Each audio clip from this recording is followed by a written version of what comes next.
Hello and welcome to Yonkers Roundup. I'm your host, Brian Herod, and today we have Anthony Nicodemo.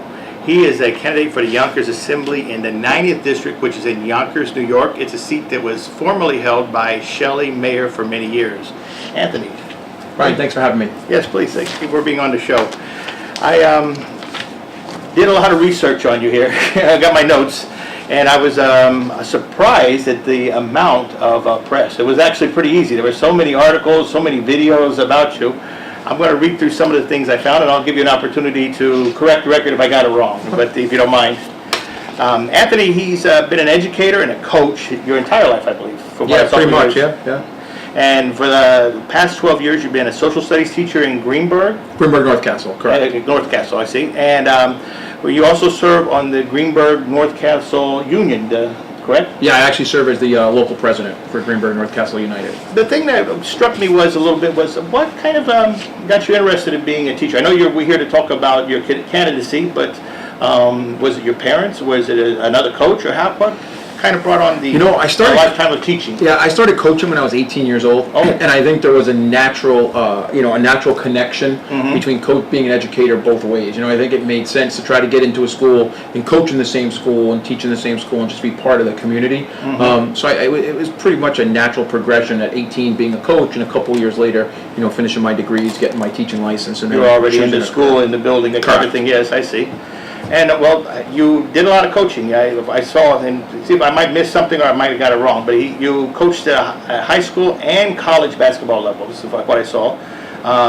You're kind of a bit of a journeyman. You did stints in North Salem, Croton, Plymouth State University in New Hampshire, Plymouth Regional, and Briarcliff, Dover, and New Rochelle before coming to Yonkers. Did I get everybody? Yeah. I bounced around a little bit at the younger ages, coached a couple years of college. 18, yeah. In New Hampshire, I coached a couple years of college basketball. Didn't enjoy it as much as I thought, and then kind of moved back down to New York. I was the varsity coach at Dover for 2 years before getting my teaching job down this way, which kind of pulled me away from Dutchess County, and then eventually took the job at Saunders. And just was the love of basketball just from being a player, or? No, never really played. I played when I was very young, but really just comes down to enjoying the game. I do believe this, and I think it's the greatest game on earth. I think there's no other game like it with the preparation and the way the season runs, and just it's a joy to coach. So it's something I developed at a really young age and kind of stuck with it, and here I am. And now, see if I got this right, from reading kind of in the local press, for the last 9 years, you've been the head coach at Saunders Trade and Technical High School in Yonkers? Correct. And forgive me for saying this, but from what I've seen, I'm fairly new to Yonkers, so from what I've seen from reading, back reports, it looks like the program wasn't doing too good. It was kind of floundering when you came. And since then, you're the head coach there, I believe. Correct. Yeah, since you've been at the helm, the Blue Devils, they've won 5 undefeated league championships. Yeah, we've done pretty well. It was one of these situations when I interviewed, I wasn't sure if I was ever going to take it. We were a really good time at New Rochelle. We had a couple Division I players, and I was like, this is something cool here. It's a chance to build on something that doesn't have much going on, and I knew the talent that existed, in this city. Yes. And it worked. I've been lucky enough to have some great players come through, be really dedicated, and the last 5 years have been, really good. I mean, like you said, we've gone undefeated. We haven't lost a game in the city in 5 years. That's 5 straight undefeated league titles, 4 straight city championships. Produced some of the best players in the area during that time. So, Section 1 final berths you had? Section 1 Final Four. Yeah. Twice. We went to the county center twice. This year we were ranked top 10 in the state.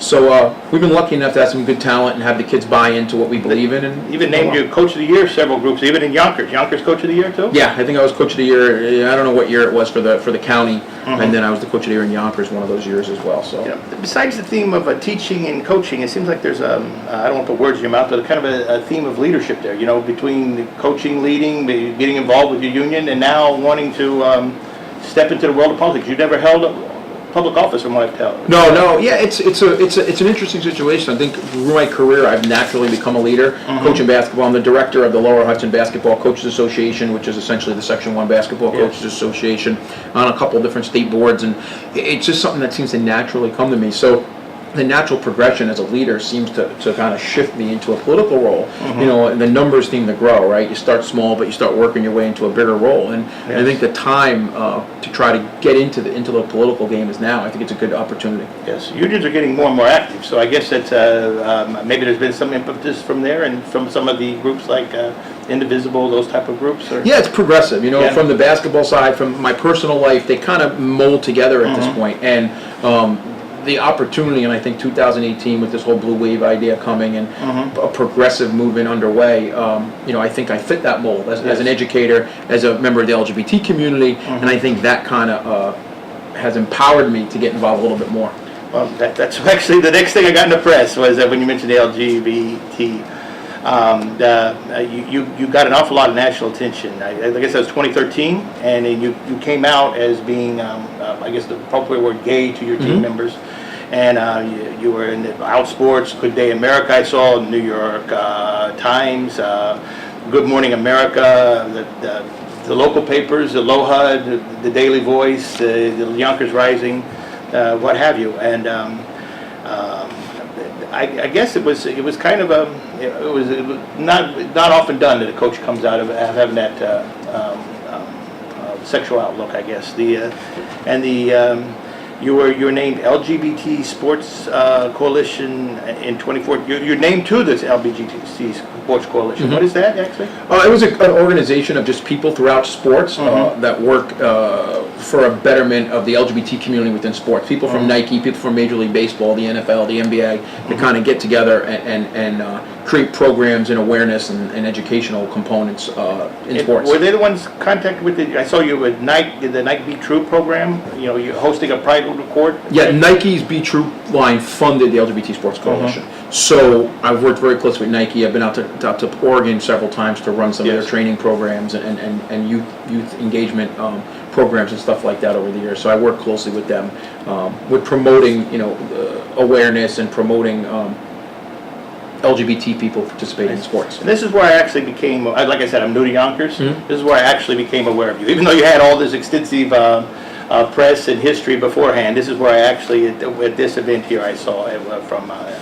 And obviously you're a staunch advocate of the LGBT youth in there, and you're on the Sports Equity Foundation? Yeah, I'm on the board of directors of the Sports Equality Foundation. Equality, yeah. Very similar to the LGBT Sports Coalition, which it hasn't been active as much anymore for various reasons. So a bunch of us got together and we started a new equality foundation that funds and various products. And in this area, you won a lot of awards. I also saw you get a lot of awards for the sports and for this activism, I guess. But I believe the thing before with the Nike's Be True program involved this group, Glisten, Glisten, correct. Glisten.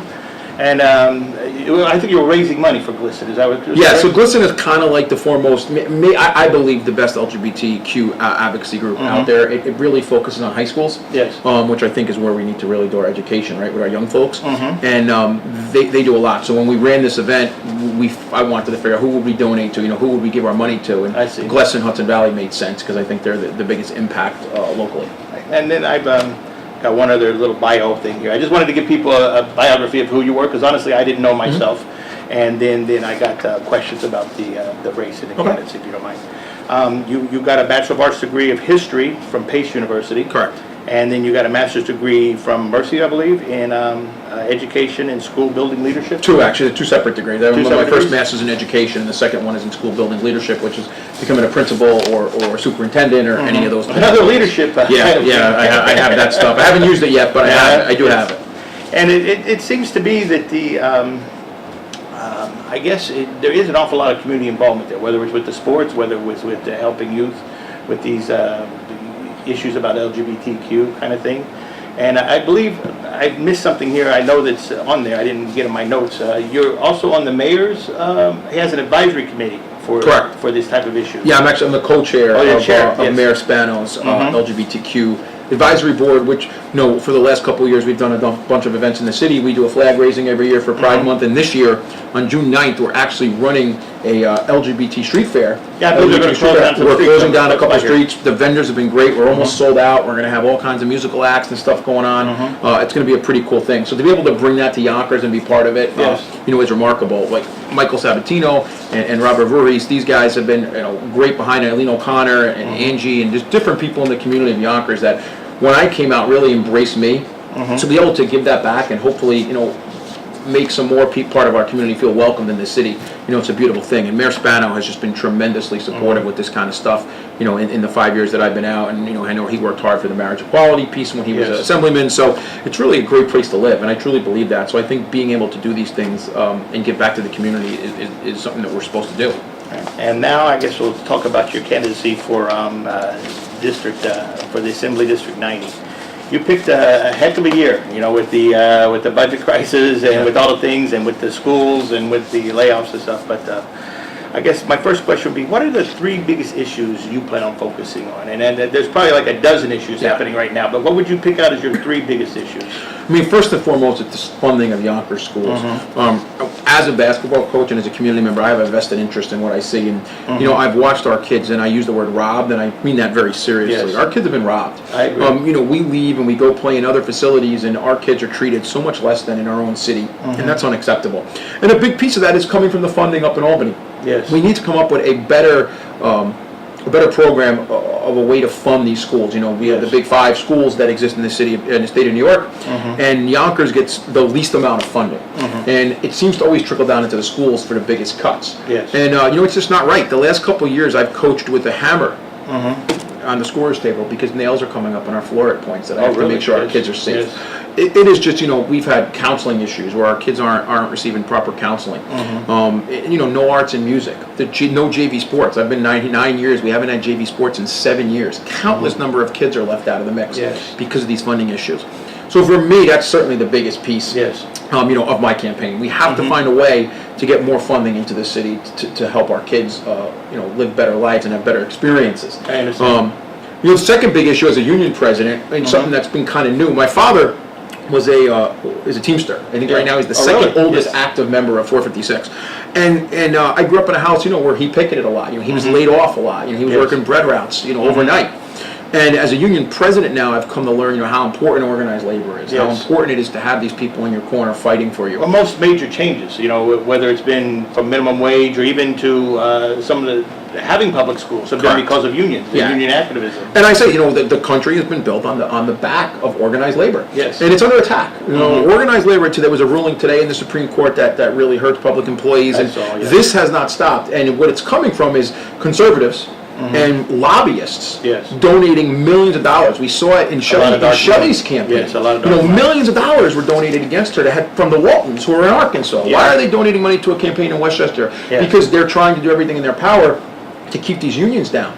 And it's a massive problem. There's going to be a Supreme Court case coming any day now, which is going to more than likely really... but it hasn't been doing well for this. The unions have not been doing well in the Supreme Court lately. No, and this case is probably not going to go well either. It's called Janus, and it's going to really debilitate a lot of public unions. So there's a lot going on, and we need leaders out there who understand that, who are connected to the unions, who understand that this is the backbone of our country. It's really important to understand that. So I'm going to try to make it a point, if I'm elected, to certainly get in there and protect these unions. I see. And I think the third thing is human rights. You can't ever forget your own community. And I think I have an interesting perspective, not only being part of the LGBTQ community, but working with so many minority communities in my career, whether it be African American, whether it be Latino. I kind of have a feel for what's needed with them. I've seen some terrible cases over the years.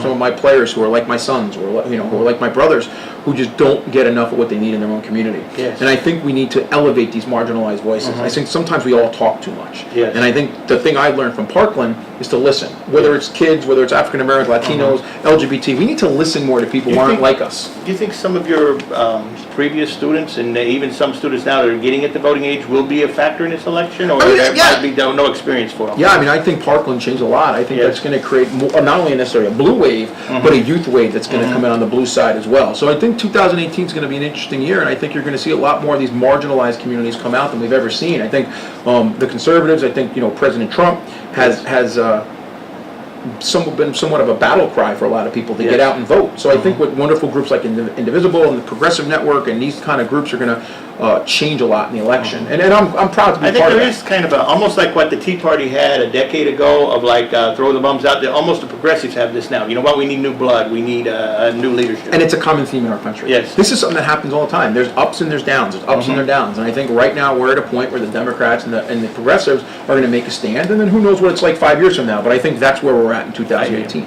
I'm going to have to get through my questions here. I prepare advance. I saw a video, actually I posted a video, where you were speaking about recently the charter school hearing, that in Yonkers. You expressed it pretty well in that video, but for my audience here, would you just express how you feel about charter schools? And well, of course, you're a teacher. I kind of know where it's coming from.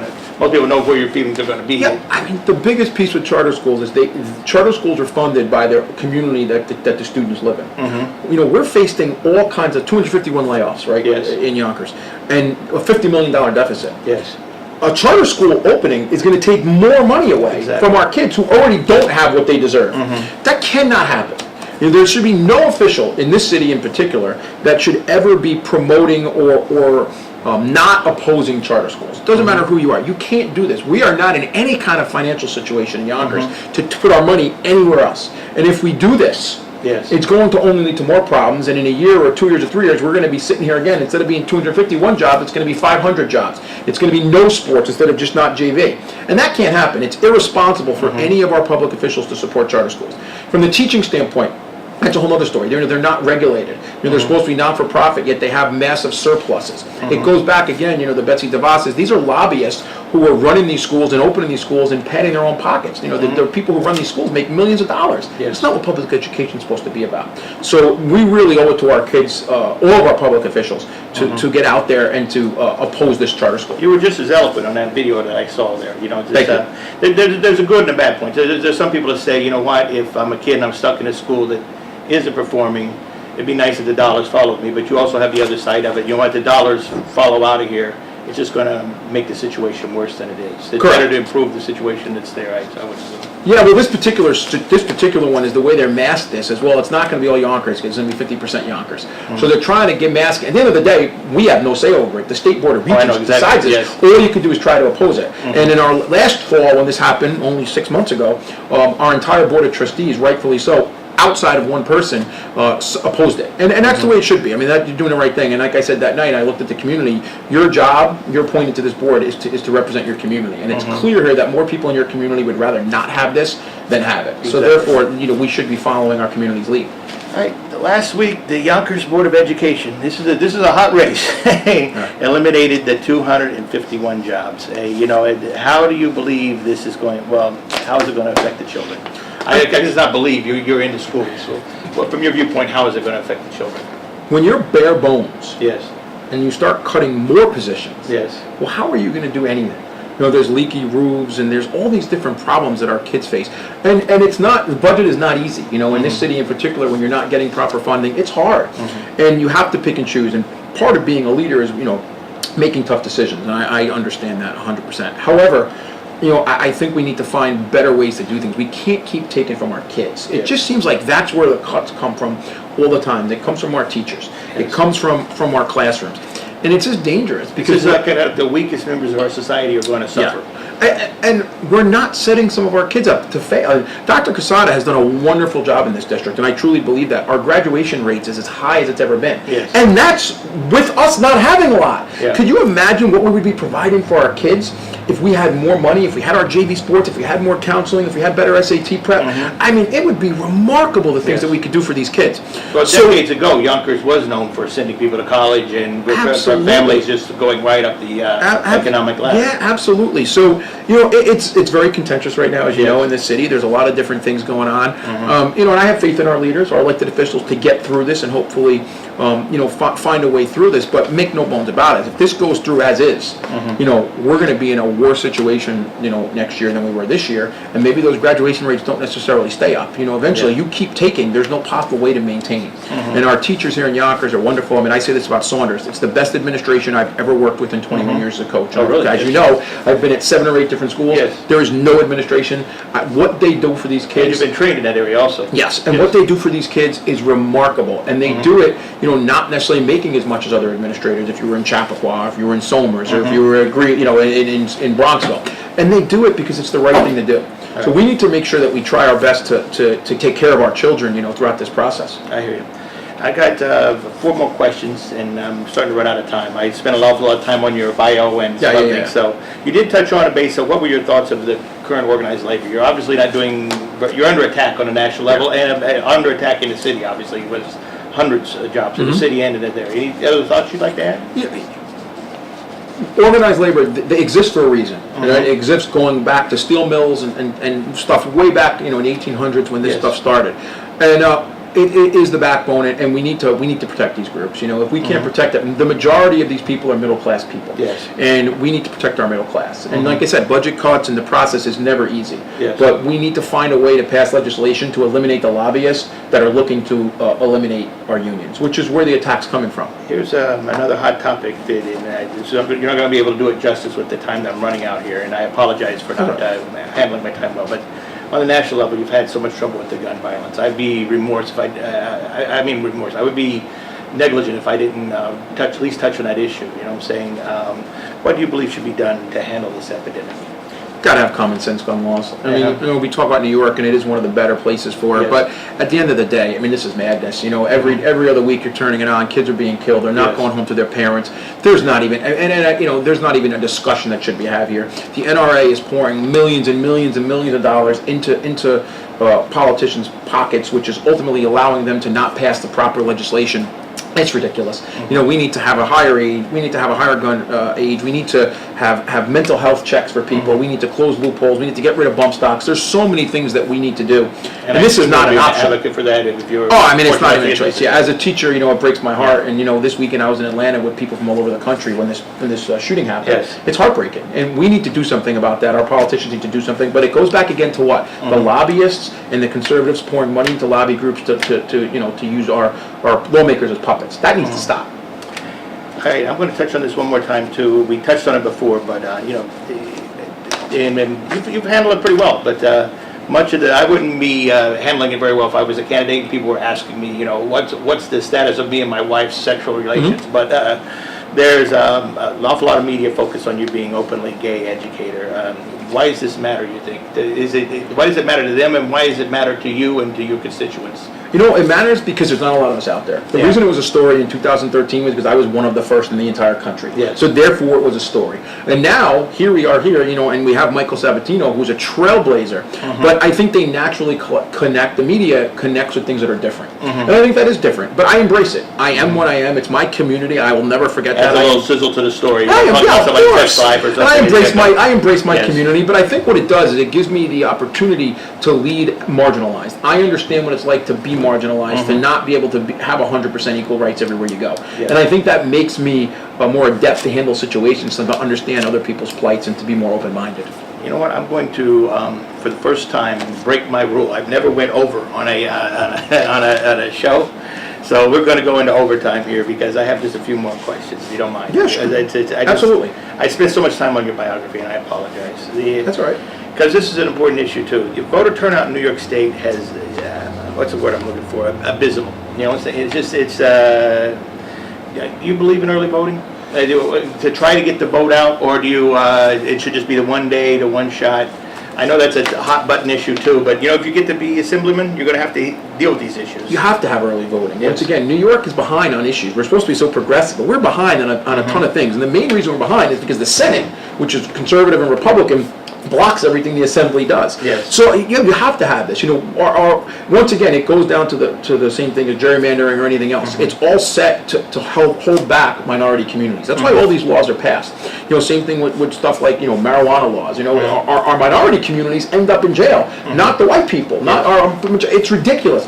Early voting's another thing. Why would we not want people out there to vote? The people who don't want that are scared they're going to lose. Let everyone vote. Open it up. Make it easier for people to vote. That's what this country is based on. I teach social studies. In the late 1800s, 1880 elections, those kind of times, 80% of the people in our country voted. 80%. Yes. We're now down under 30%. We're not doing something right. Yes. The laws need to be changed to get those numbers up and to get more people into the democratic process across all walks of life. Not just wealthy white people. Yeah. People who maybe don't have money as well. It's important. I hate to say, even in the last election, there were incidents where the police had to be called. It's a madhouse trying to get this all done in a short amount of time and to get it counted. It seems like you said, gives many opportunities for some people to vote if they wanted to. Absolutely, needs to happen. All right, you know what? I guess I have to leave some of the questions I had, but I want to give you an opportunity to speak to the camera as we went over to overtime. I guess for a coach, we went into overtime. Yeah, that's okay. So- Doesn't always go as you gotta go on the fly. Gotta so go on the the, fly sometimes. Just tell the people why they should vote for Anthony Nicodemo, and I'll close out of here. You know, at the end of the day, we're in a time where we're seeing a progressive sweep across this country. And in this particular race, I do believe that I am the most progressive candidate. I think that we need to make a lot of change. I think things like voter laws and gun rights and human issues and all these different things, we're fighting forces out there that have way more money than all of us, you know, and we've seen it in elections before. And that needs to come to an end. I'm certainly not a politician. I'm not pretending to be a politician. And if I get elected, I don't plan on being a politician. I plan on staying in my job as a basketball coach, legislating, making this place a better place to live. And I truly believe that I'm the best candidate to do that in 2018. So with that being said, I hope you get out and vote.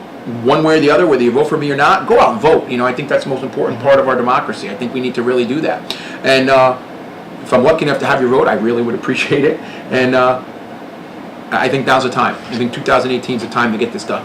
And I thank you for being on the show. And Thank you, Ryan. Thank you for watching Yonkers Roundup, our initial show. You're our first show here. And inaugural. we went overtime. The first time I ever went overtime on the show. But thank you for being on the show, and thank you for watching Yonkers Roundup.